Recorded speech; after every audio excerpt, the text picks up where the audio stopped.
Living History, World War II stories as told by those who were there.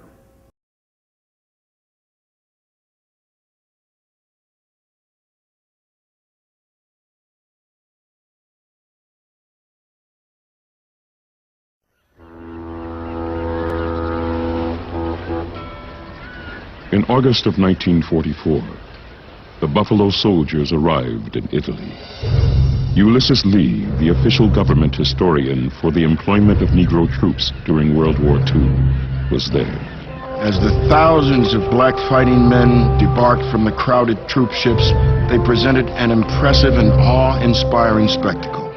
Armed with basic weapons and full-field battle dress, proudly wearing the circular shoulder patch with the black buffalo, they moved smartly and efficiently into their unit formations. As they marched away, every man in step, every weapon in place, chins up and eyes forward, a low rumbling babble of sound came from the troops on the dock, then swelled to a crescendo of thunderous cheering.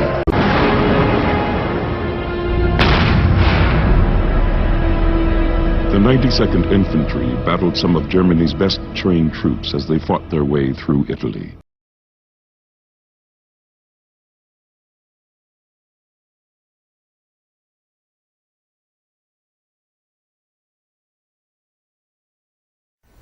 So we stopped in North Africa first, and then we went down into Italy.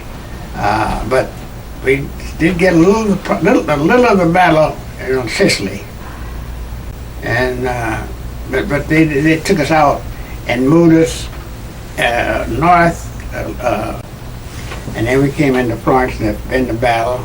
But we had a little battle going into Rome, and then pulled us out and moved the whole regiment up north, further north, trying to trap the Germans in that Po area before they got to the Po Valley. And I led the troops at a company. Okay. Coming out in the front line, yeah, first lieutenant. Okay.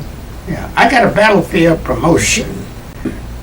We were out on one of these special island patrols. We were looking for a place on the Cinquale Canal to make the big advance. We're getting near the end of the war.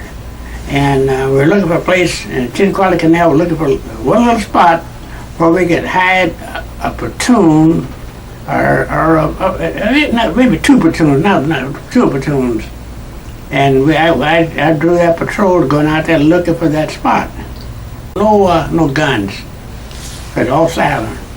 And the Germans had a patrol looking for something going on, because they fired a lot of artillery in that area, and then all of a sudden they stopped. So they sent out a silent patrol, and that means you don't shoot guns. You don't have any guns. You got your cap on. You don't have a helmet. You got a cap on and a knives. Well, we caught him in a cave, a couple of caves, real close. He had a company, so you got about 75 men. Yeah, about 75 men that were up there, they set up on each side. That's a lot of men to be wielding knives at people.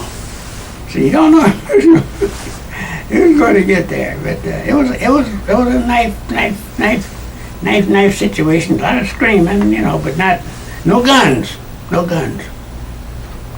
So I got it, and because they said when I bit his ear off, I went down on the ground. They showed me the signs of his ear.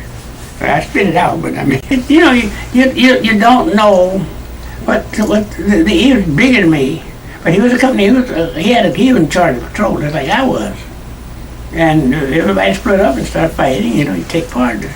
And he was bigger than me, and he was. Of course, I had on heavy clothes.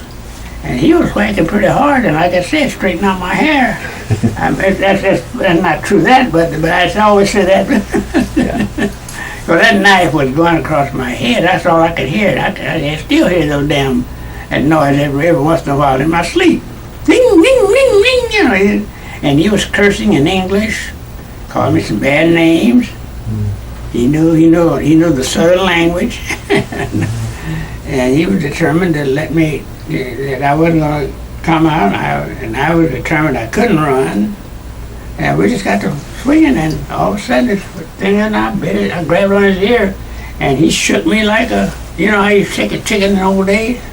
He shook me quite a bit until I got to him, and I hit him, you know, hit him with my knife, and he went down, but he was screaming, but he had 3 children too. That's hurt there.